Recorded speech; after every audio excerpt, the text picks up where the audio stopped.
One of the things that Westerners say about Chinese communication is that Chinese have difficulty with yes-no questions.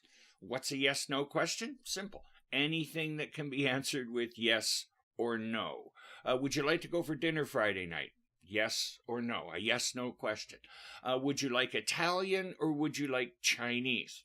You can't answer that question with yes or no. Not a yes-no question.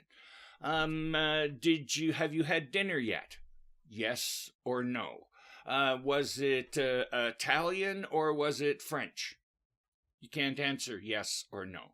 So yes-no questions are quite simple. Any question that can be answered with one word, yes or no. Westerners think these are the easiest questions to answer, but Chinese have trouble answering with yes-no questions, and that, in my opinion, one of the key issues is Chinese language itself.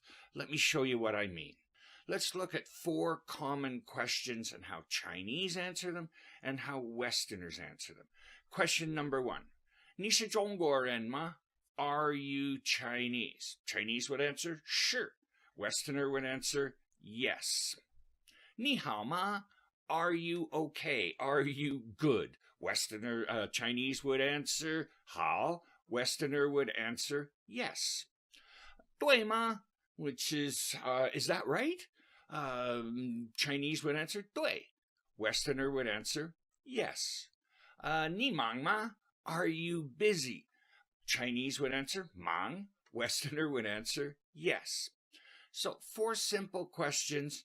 Chinese answer them in 4 different ways, whereas Westerners just use one word, yes. As I say, Westerners think yes-no questions are the simplest question to answer. But in Chinese language, there is no one word for yes, no one word for no. There are lots of different ways of saying yes and no in Chinese. Why is this important? Well, you're going to learn in this class a concept called relevance. It's very difficult to translate into Chinese. The best translation I've been able to come up with is 跟题目有相关的, has a relationship with the subject.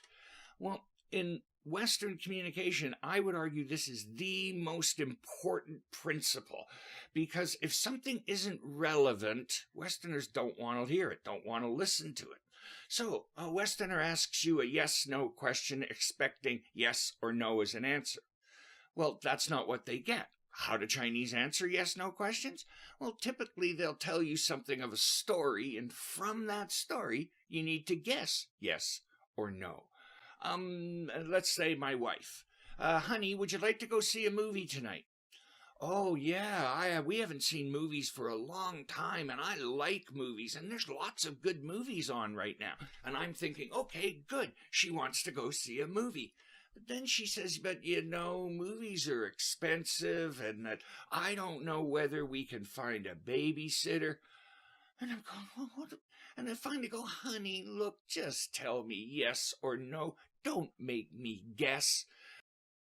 Westerners are lousy guessers, and we look at that in the course quite a bit.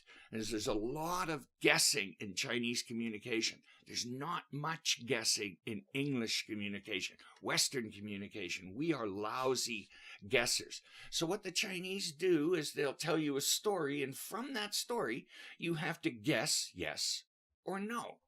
Well, Westerner will listen for yes or no. When they don't hear that and start to hear a story, often they won't even listen, because how do they know that the story is related to the question? And so they'll often just stop listening, and then when you're finished the story, they'll go, well, okay, that's interesting, but yes or no to my question. And so you have to learn to start with yes or no. Now, Chinese often believe that it's difficult to answer a question with one word, yes or no, that they feel that it's more complicated. There are more details necessary. Fine. But you must start with yes or no, then tell the story.